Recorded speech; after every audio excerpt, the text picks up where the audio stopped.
En France, dimanche prochain, on verra Macron-Le Pen. Macron-Le Pen, deuxième tour, second tour. C'est pour dimanche prochain. Votre pronostic, madame, je sais pas que ça.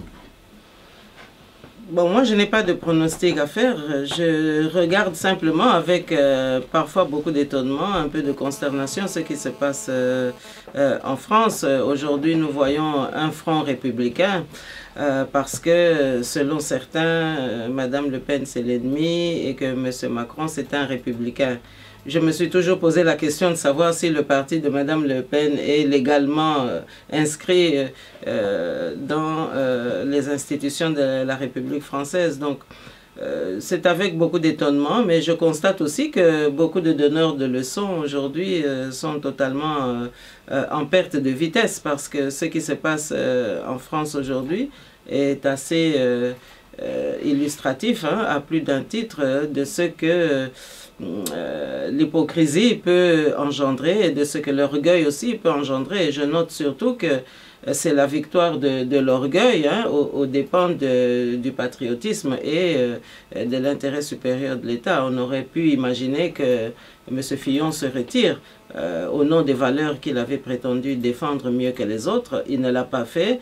Et tout le monde allait à la catastrophe. Et en ce qui concerne la droite française, moi je suis très étonné de voir que des grandes personnalités comme M. Raffarin, notamment ancien Premier ministre, et d'autres, même les Villepin, ancien Premier ministre aussi, n'aient pas pris leur courage pour aller quand même demander à M. Fillon de se retirer. Je pense qu'ils avaient l'autorité morale et l'autorité politique de le faire. Ils auraient sauvé leur famille politique. Ils ne l'ont pas fait.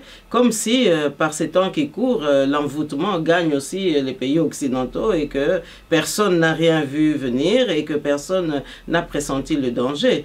Donc, c'est avec étonnement, mais aussi un peu de curiosité que j'observe un peu ce qui se passe en France.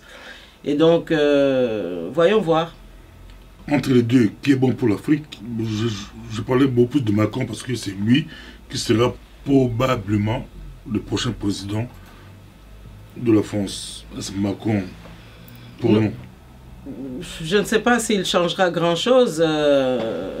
On verra bien. Hein, on verra bien. Je ne sais pas s'il va mettre fin à la France-Afrique. Je ne sais pas s'il va permettre à ce que M. Laurent Gbagbo regagne son pays.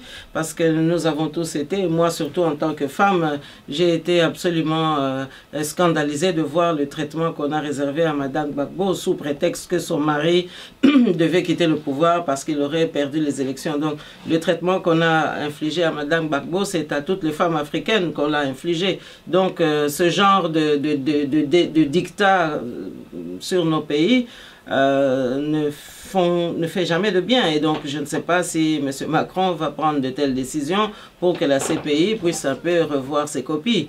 Et donc, je ne sais pas non plus si lui, il va au moins reconnaître que les Africains ont marqué leur pas dans l'histoire. Je ne sais pas s'il va le reconnaître parce qu'il y a quelques jours, on lui reprochait justement d'avoir eu des points de vue sur la colonisation qui n'étaient pas tout à fait appropriés.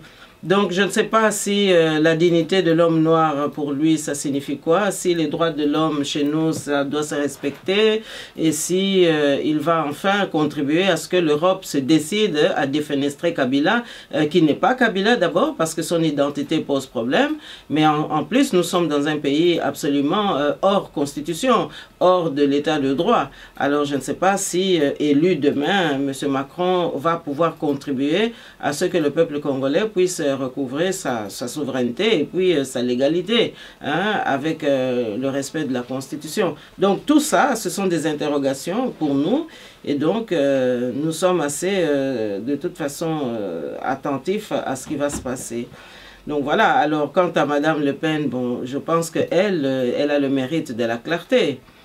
Elle n'a jamais fait, disons, de dérapage par rapport à la question de l'immigration. Elle a toujours considéré que les Africains seraient bien chez eux et qu'il faudrait au contraire favoriser le fait que nos pays puissent évoluer dans le développement pour que justement ce développement retienne nos compatriotes chez nous.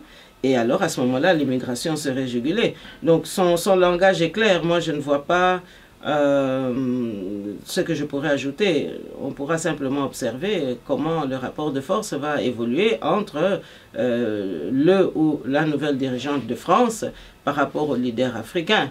Donc c'est surtout ça qui va nous préoccuper demain.